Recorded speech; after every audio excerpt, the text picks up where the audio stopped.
We're very excited about this. It is time for us to meet the world's youngest backpacker, Esme, and her mother, Karen Edwards, who's from Dublin, right? But is coming live now to us here from Cambodia. Hello. Hi, Karen. You are bringing your 10-week-old baby all around the world. When did you decide to do this? Oh, I think pretty much as soon as I found out I was pregnant, I knew I was probably going to travel with her. Yeah, she's 17 months now, though. We started when she was 10 weeks old. That's really, really brave because, you know, I think it's great when you're pregnant and you have all these plans, right? And you think, I'll do this, nothing will change in my life. The baby arrives and everything changes. I think it's really brave of you at 10 weeks, because you're kind of only recovering, to get up and off you go. So yourself and your husband, you went to the UK first and you took it from there.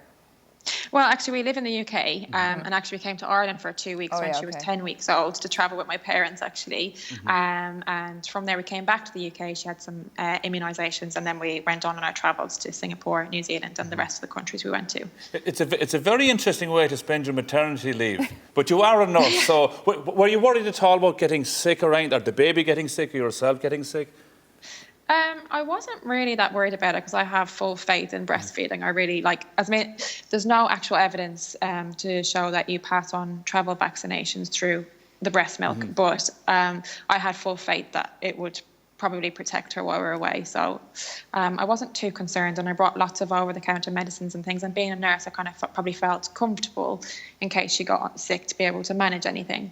We're just seeing some lovely shots of her in her cool little travel attire, and she looks very comfortable in various surroundings. You're in Cambodia, and travelling in, say, less developed countries, I guess, it's a challenge. Yeah, it can be.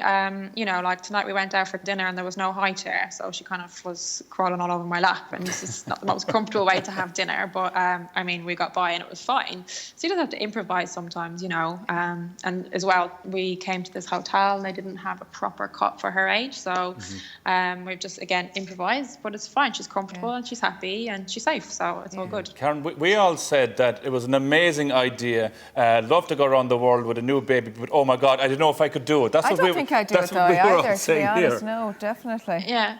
Well, let me tell you this, right? I didn't have to do any cleaning. I didn't have to do any cooking. And I had her dad with me all the time. I think I've probably become acopic, if anything, since I've come home. Because obviously when I'm at home in the house, I'm with her by myself when Sean's at work, and vice versa. He looks after her when I'm at work sometimes. So it's like harder that way. Whereas now when we're traveling around, we're both not working. We don't have any chores to do, and we're just both there with her, and it's lovely. We're showing some footage at the moment of, you're talking about improvisation. You seem to be cooking something in a kettle, like sweet potato. The ultimate in improvisation. This is like a Ray Mears kind of Ray Mears program. What are you doing there? So it must be difficult to get proper food for her at some certain stages. This is the thing. I think on this trip now we're obviously a lot more prepared because we've already done it once. So we know, like, we needed to bring lots of sort of Western snacks. My big thing is that, like, I'm quite health conscious with what Esme eats, and unfortunately in Asia a lot of the baby foods, they are quite sugar laced and they're not particularly health conscious. So we used to go to the market and buy sweet potatoes and avocados and things like that. But obviously when we're in a hotel room, we didn't always have a cooker. So we're like, how do we do this? So we just we put it in the kettle. I think that's what did your friends and family think, Karen, when you told me you were doing this the first day? I think my parents, everyone, and Sean's parents were probably the most worried, and that's, you know, fair enough. They're the grandparents and they are entitled to be a bit worried, and, you know, they're not as seasoned travellers as us, so they wouldn't probably feel as comfortable with her going to places like Asia. So, yeah, they were concerned, I think. But I think we were very jealous of you now, actually. We are. It's all worked out very well. When are you back home in the UK? So we'll be back at the end of February. Okay, very good. Lovely. Safe travels. No regrets anyway? No regrets. No, not at all. It's been brilliant. Can we see Esme, or is Esme asleep? I'm so sorry. She's asleep now. It's probably like close to midnight here now. So I'm sorry. We won't wake her up. We saw loads of shots where she looks lovely. And well done. And thanks, Karen. Good luck with the rest of your trip.